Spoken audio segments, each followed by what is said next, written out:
안녕하십니까, 신차열전의 강주현입니다. 오늘 준비한 차량은 KG 모빌리티의 첫 번째 전기차죠.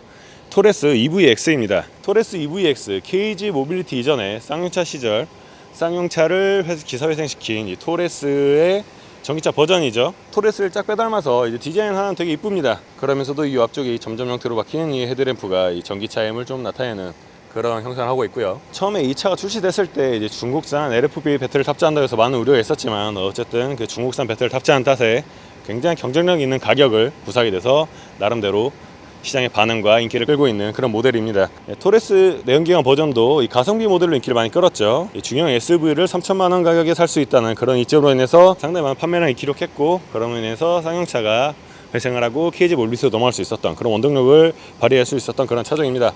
그래서 이 토레스 EVX도 KG 모빌리티와 다시 한 번에 이제 점프를 할 수 있는 그런 모델이 될 걸로 많이 기대를 받고 있는데요. 실적은 그렇게 나쁘지 않습니다. 이제 상반기 판매 대수가 3,892대예요. 토레스 EVX가 올해 넘어오면서 보증고를 많이 삭감됐죠. 작년에 660만 원 받았는데 올해는 457만 원 정도로 200만 원 확 줄었습니다. 그래서 KG 모빌리티는 눈물을 머금고 200만 원을 자체 가격 할인하는 그런 강수를 두면서 좀 판매량을 약간 방어했어요. 이 토레스 EVX의 이 올해 상반기 판매량은 아이오닉5, 레이 EV 그리고 EV6에 이어서 네 번째로 많은 판매량입니다. 1, 2, 3등을 차지하고 전기 차종이 정말 많은 인기를 누리고 있는 걸 생각하면은 그렇게 나쁘지 않은 판매 실적이죠. 해외 시장에서도 인기가 많습니다. 수출 대수가 5,958대인데 내수 판매량보다 많죠. 해외 중남미나 터키 이런 국가에서 많은 인기를 끌고 있는 걸로 알려져 있어요. 그 비결은 아까 말씀드렸다시피 가성비겠다라고 말씀드릴 수 있겠고, 오늘 준비한 이 시승차는 E7 트림으로 가격은 4,760만 원입니다. 원래 가격이 더 높았지만 KG 모빌리티가 이제 가격 할인하면서 4,760만 원 이 가격대를 형성하게 됐죠. 그리고 옵션으로 그레이 인테리어 패키지와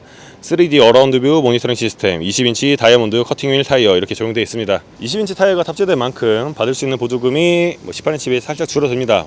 서울시 기준으로 545만 원인데 KG 모빌리티가 자체적으로 추진하는 프로모션 고려하면은 약간 4,100만 원, 200만 원 이 정도 가격대에 살 수 있는 그런 모델이요. 이제 SUV의 명가 KG 모빌리티가 만든 만큼 딱 강인한 그런 SUV 형태를 하고 있습니다. 이 루프렐도 이쁘게 적용되어 있고, 옵션을 적용하면 이쪽에 사다리도 넣을 수 있고요. 네, 그리고 뒤쪽으로 와보면 이 토레스 EVX의 가장 큰 디자인 포인트라고 할 수 있는 이 헥사곤 리어 가니쉬가 적용되어 있습니다. 예전 그 테일게이트에 별도의 타이어를 부착했던 그런 옛날 SUV를 떠올리는 듯 육각형 형태의 이 디자인 포인트가 토레스 EVX에 적용되어 있습니다. 별도 손잡이 있고 누르면은 이 파워 테일게이트가 열리는 거 확인할 수 있습니다. 널찍하죠?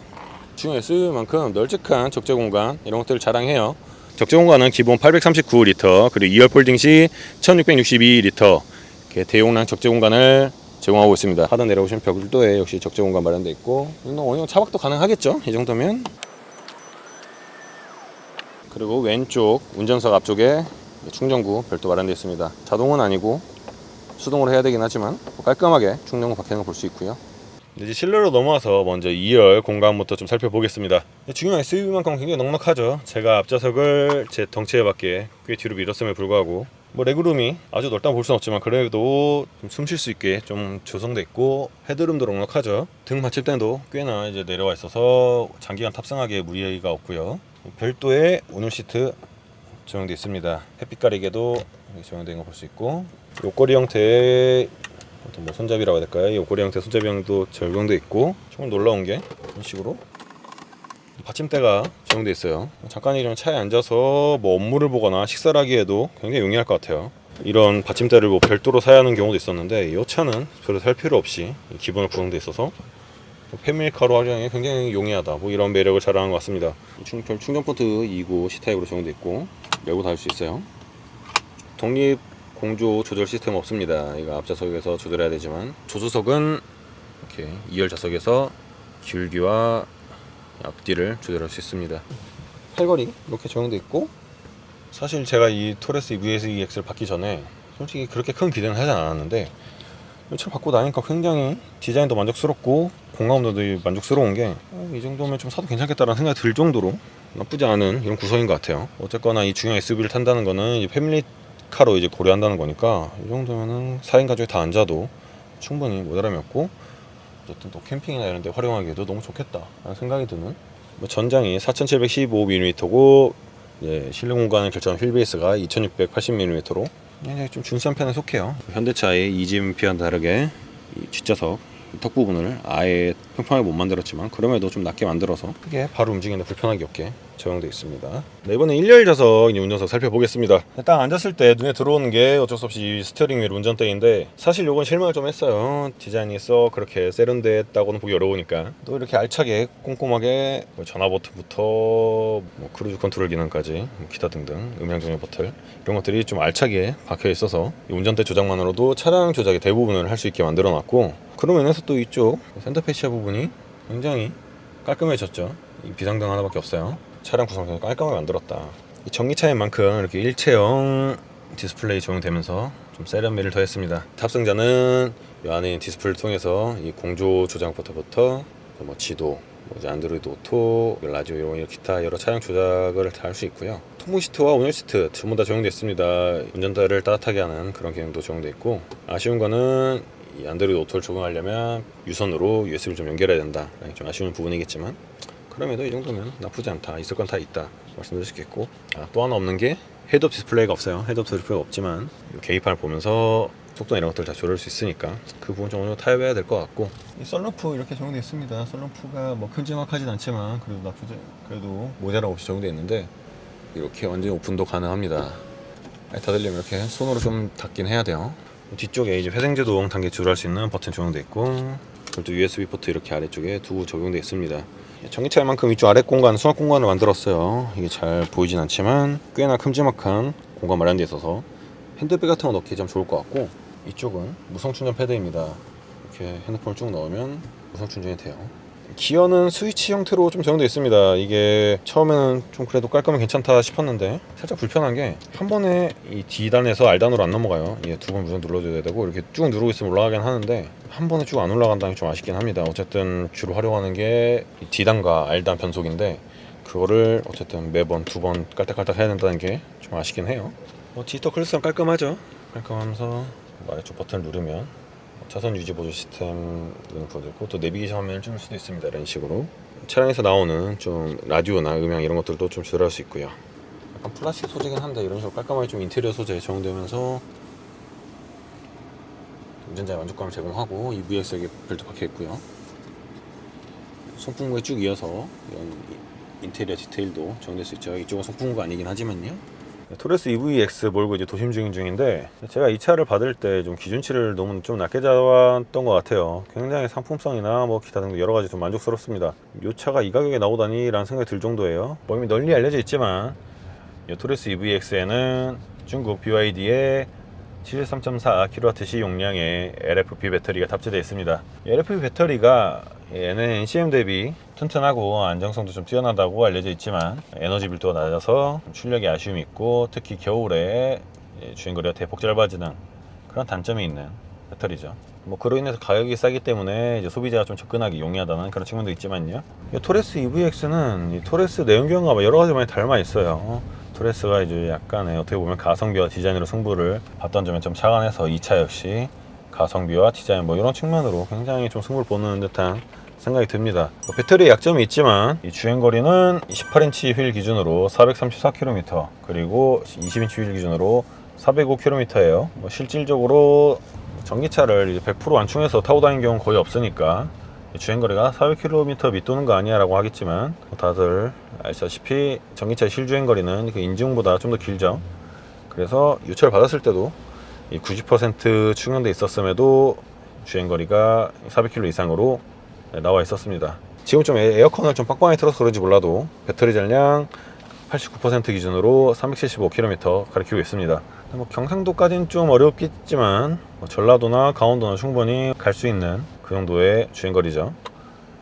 실생활에 사용하기에는 크게 모자라 없는 그런 수준입니다. 요즘 나온 전기차들이 이제 주행거리를 조금씩 500km 넘어갈 때도 있고, 혹은 400km 중반대 자랑하고 있지만 그 차량들의 가격들이 5천만 원을 훌쩍 넘어간 경우가 많죠. 최근에 기아가 이제 대중화 모델로 내놓은 EV3도 실질적으로는 4천만 원 중반대 가격은 줘야 되는 걸로 계산이 되고요. 그에 반해서 이 차는 중형 넉넉한 차량임에도 4천만 원 초반대, 잘하면 3천만 원대에도 할 수 있는 그런 가격대에 좀 제공되어 있습니다. 여러 가지 매력적인 선택지일 수밖에 없어요. 또 이 V2L 기능도 돼서 공간과 잘 어우러져서 캠핑하기도 용이하다 이렇게 말씀드릴 수 있겠고, 또 어쨌든 전기차를 구매하시면서 많은 분들이 좀 염려하시는 게 안전 문제잖아요. 안전성 측면에서도 토레스 EVX는 좀 우수함을 자랑합니다. 차체 뼈대를 좀 구성하는 철판들의 80% 이상이 오장력 이런 강판 이런 것들이 좀 적용돼서 동급 대비로 최고 수준의 그런 튼튼한 안정성을 좀 자랑하고 있다고 해요. 그리고 뭐 여러 가지 주행 보조 시스템, 뭐 서라운드뷰나 뭐 차간거리, 뭐 경고음, 이런 기타 등등 여러 안전 주행 편의사항으로 인해서 또 안전성을 제고하고 있고요. 이 차가 좀 가성비 차량으로서 굉장히 좀 매력을 가지고 있다 말씀드릴 수 있고, KG 모빌리티 홈페이지 들어가 보니까 뭐 내연기관과 대비했을 때 연간 연료비를 200만 원 가량 절감할 수 있다고 나와 있어요. 뭐 사람들의 주행 방식 습관에 따라서 그보다 더 많거나 적은 연료비를 좀 절감할 수 있겠지만요. 어쨌든 1년에 200만 원이면 뭐 5년만 돼도 1000만 원 돈입니다. 1000만 원 돈이면 뭐 내연기관 대비 이 차의 비싼 가격을 상쇄하고 남는 그런 가격이라고 볼 수 있겠어요. 좀 아쉬운 점은 이 차가 전륜구동이라는 점이에요. LFP 배터리를 빼고 나서라도 이 차 전륜구동이라는 점인데, 뭐 전기차의 만큼 뭐 전륜구동만으로도 좀 펀치력 있게 좀 앞으로 튀어나간 걸 확인할 수 있겠지만, 그럼에도 그 사륜구동이 주는 그 안정감이나 좀 약간 파워풀함 이런 것들을 따라가긴 좀 힘들죠. 이 차 아무래도 좀 덩치가 있다 보니까 이 전륜구동만으로는 살짝 좀 스립이 일어날 수 있다 이런 우려도 있고요. 이 차의 출력 성능은 최고 출력이 152.2 kW, 마력을 환산하면 207마력이죠. 그리고 제어 토크는 34.6 kW 포스 미터입니다. 뭐 엄청 빼어나고 볼 수는 없지만 뭐 중형 SUV 몰기에는 결코 모자람이 없는 출력 성능을 발휘하고 있다고 말씀드릴 수 있겠어요. 일상 중에서 크게 모자람 없죠. 여러 가지 부측면에 봤을 때. 어쨌든 이제 정동화 시대로 넘어가면서 여러 가지 전기차가 좀 출시되고 있잖아요. 뭐 최근에 EV3를 비롯해서 EV4, 5 이렇게 나올 예정이고, 현대차도 캐스퍼 일렉트릭과 캐스퍼 일렉트릭 나왔고 아이오닉 9 이렇게 출시될 예정이고, KG 모빌리티 자체적으로도 여러 전기차를 좀 준비하고 있죠. 그 밖에도 이제 해외 수입차들도 전기차 출시 혹은 뭐 공개할 예정이고, 전기차 시장이 좀 더 치열해지면서 소비자 선택권은 넓어지고, 또 이제 각 차종들은 각자의 상품성, 이런 경쟁력을 좀 발휘해야 되는 시점이 왔는데, KG 모빌리티는 이제 LFP 배터리를 탑재했다는 게 좀 여러 가지로 아쉬움과 좀 약점을 작용할 수 있다 말씀드릴 수 있어요. 뭐 LFP 배터리도 이제 성능이 많이 올라왔다고는 좀 하지만 이제 에너지 밀도나 주행거리 이런 것들은 좀 아쉬움이 있을 수밖에 없죠. 아무래도 전기차의 상품성을 가로짓는 최대 요소가 주행거리인 만큼 KG 모빌리티도 NCM 3원기 배터리를 탑재했으면 어땠을까라는 생각이 있지만, 사실 거긴 좀 슬픈 사연이 있어요. KG 모빌리티도 3원기 배터리 검토했겠죠. 탑재하고 싶었고, 이 차를 만들 때 작년 재작년쯤에 3원기 배터리를 만드는 국내 배터리 3사가 굉장히 인기가 많았죠. 뭐 현대차, 기아를 비롯해서 뭐 GM, 스텔란티스, 뭐 벤츠, 뭐 테슬라, 뭐 이런 줄줄이 전 세계 완성차 기업들이 이제 줄 서고 약간 함께 좀 배터리 만들자고 줄 서고 있는 상황이었으니까, 뭐 KG 모빌리티까지의 그런 번호표가 순서가 안 왔겠죠. 그리고 KG 모빌리티가 어쨌든 좀 그러한 글로벌 완성차 기업에 비해서 작은 기업이기 때문에 연간 수백만 대 파는 그런 브랜드에 비해서 10만 대 안팎 그 정도 판매량을 기록하는 브랜드에게 국내 배터리 3사가 줄 여지가 좀 충분하지 않았겠죠. 그래서 결국 KG 모빌리티는 3원기 배터리를 확보하지 못했고, 그리고 이제 남은 좀 선택지를 찾다 보니까 그러면 전기차를 만들어야 되니까 중국 BYD와 이렇게 좀 협력을 하게 됐다고 해요. 어쨌든 중국 BYD와 협력을 함으로 인해서 그쪽에 이제 기술력을 많이 가져왔고, 또 이제 LFP 배터리를 탑재함으로써 이제 KG 모빌리티 자랑할 수 있는, 강조할 수 있는 가성비, 안정성 이런 것들을 좀 충분히 극대화할 수 있었으니까 어떻게 보면 좀 잘 됐다는 생각도 들긴 하고요. 뭐 이런 거 말씀드린 이유는 KG 모빌리티가 좀 LFP 배터리 탑재했다고 해서 너무 미워하지 말라, 뭐 이런 말씀을 드리는 차원에서 말씀드린 거고, 전륜구동이라는 단점이 있지만 전기차만큼 엑셀 페달 강하게 밟았을 때 빠르게 치고 나가는 그런 전기차만의 성격은 분명히 가지고 있어요. 이게 살짝은 무거운 감각이 없지 않아 있습니다. 배터리가 낮게 깔린 그런 영향일 수도 있겠고, 차가 무거운 영향일 수도 있겠고요. 근데 그 무거움이 어떻게 보면은 좀 안정적인 그런 감각으로 돌아오기도 해서 사람에 따라서 오히려 좀 약간 만족감을 줄 수 있는 그런 요소가 될 수 있을 것 같고, 지금 또 이렇게 크루즈 컨트롤, 어댑티브 크루즈 컨트롤 기능 켜고 달리고 있는데 나쁘지 않죠? 이렇게 차가 막혀서 정체 상황일 때는 꽤나 유용하게 사용할 수 있을 것 같아요. 차선이나 앞뒤와 차 간격을 잘 유지하면서 안정적으로 뻗어나가고 있습니다. 또 전기차만큼 회생제동 단계 아까 말씀드렸다시피 조절할 수 있는데 0단계부터 3단계까지 총 4단계로 이렇게 회생제동 단계 조절할 수 있습니다. 3단계까지 올리면 회생제동이 좀 강하게 올라가면서 어느 정도 원페달 드라이빙 가능한 그런 조건이 마련이 돼요. 이 가속 페달에서 발을 뗐을 때 3단계 상황에서요, 이 감속이 매우 강하게 들어오진 않아서 살짝은 브레이크를 섞어야 될 수도 있는데, 앞차와의 간격 이 정도 갖고 가니까 원페달 드라이빙 충분히 가능합니다. 전기차만의 특색이자 장점인 만큼 토레스 EVX에서도 원페달 드라이빙을 100분 활용할 수 있겠네요. 속도 쫙 올리면서 단숨에 최대 토크 뽑아내는 그런 전기차의 장점을 100분 활용하면서 속도를 쭉 빠르게 올리는 거를 볼 수 있습니다. 이 덩치를 생각하면 굉장한 가속감인데요, 밟는 내내 이제 힘이 살짝은 딸린다는 느낌이 없잖아 있는데, 뭐 힘이 딸리면 어떻습니까? 속도가 올라왔는데 결국은 그럼 된 거죠. 속도를 올렸음에도 차도 나름 조용했고요. 승차가 살짝 아쉬웠습니다. 노면 충격이 곧장 올라오는 수준까지는 아닌데 좀 덜컹덜컹 거리는 게 좀 잘 느껴지면서 몸이 좀 출렁였어요. 살짝 아쉬운 대목이라 할 수 있겠지만, 다시 생각해야 될 거는 이 차는 좀 가성비 모델에 속한다 라는 걸 항상 유념해 줘야 되겠고, 뭐 여러 가지 구성이나 주행 성능이나 뭐 살펴봤을 때 정말 이 정도 사이즈에 이 정도 가격에 이 정도 성능을 뽑아내는 굉장히 경쟁력 있는 차라는 생각이 듭니다. 뭐 이래저래 전기차를 탈 기회가 많다 보니까 원페달 드라이빙이나 회생제동에 굉장히 익숙해져 있고, 또 그 회생제동이 주는 그 울렁울렁거리는 약간의 그 감각을 좀 즐기는 그런 지경에 이르렀는데, 개인적인 감상으로는 이 차 회생제동을 최도 단계로 올려놔도 뭐 그렇게 회생제동에 오는 멀미감이나 울렁거림이 그렇게 크진 않다 라고 느껴지고, 뭐 그렇기 때문에 이 차의 이제 회생제동 단계를 최도 단계로 올려놔도 그렇게 좀 불편하지 않다 라는 생각이 들고, 뭐 전기차 익숙하지 않은 분들은 뭐 1단계나 2단계 이 정도로만 설정해도 어느 정도 회생제동 되면서 이제 약간 내연기관차의 주행질감과 같은 그런 감각을 느끼면서 좀 주행할 수 있겠습니다. 0단계로 해버리면 아예 그냥 좀 약간 덜덜 굴러간다고 해야 될까요? 그런 감각이 들 정도로 뭐 회생제동을 아예 느낄 수 없게 해놨더라고요. 뭐 당연한 얘기겠지만, 뭐 대충 뭐 1시간 정도 주행했거든요. 좀 괜찮은 것 같아요. 이 차 불편하다는 느낌 많이 없었고, 차량의 여러 기능들이 좀 조화를 이루면서 운전자가 좀 편안하게 주행할 수 있도록 뒀고, 또 크기가 큰 만큼 안락함 이런 것도 좀 준다는 게 좀 매력인 것 같아요. 네, 지금까지 토레스 EVX 살펴봤습니다.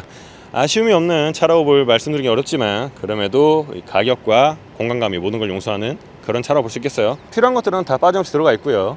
어쩌면 KG 모빌리티가 많은 어려움을 겪고 만든 그런 전기차인 만큼 좀 선전을 기대하면서 이번 영상을 마치도록 하겠습니다. 시청해주셔서 감사드리고, 다음번에 더 좋은 영상으로 찾아뵐 수 있도록 하겠습니다. 시청해주셔서 감사드립니다.